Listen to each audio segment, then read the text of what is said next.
Unajua ujenzi una changamoto nyingi, lakini of course kubwa ni pesa, upatikanaji wa pesa kufanya ujenzi. Sisi tumestruggle kwa kiasi kubwa sana.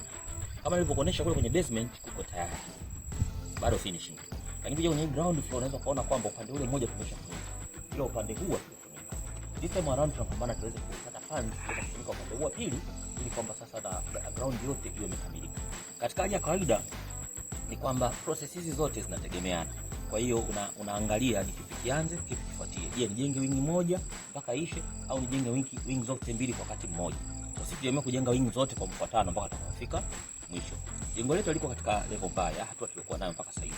Lakini ni kuendelea kupambana kuweka funds zaidi na kuweza kufanya kazi.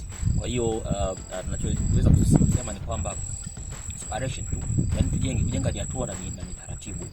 Wengine wanakopa hela benki kwa ajili ya kujenga, sio tatizo, lakini kama unaweza kukusanya hela zako taratibu afu unajenga pia taratibu, sio tatizo, sababu zege hii hai expire, yani haina muda wa kusema kwamba sasa hii zege imekaa miezi 6 hujaiendeleza kwa hiyo ime expire. Hapana.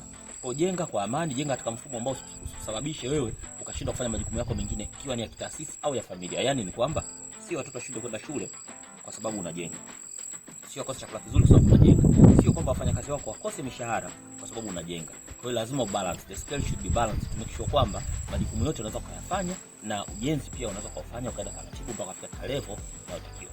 Kwangu leo ndio ilikuwa message hiyo tunataka tukwambie wewe mtu yote ambaye labda unakuwa inspired na kwa style ambayo tunajaribu kufanya ujenzi wetu kidogo kidogo. Asante sana.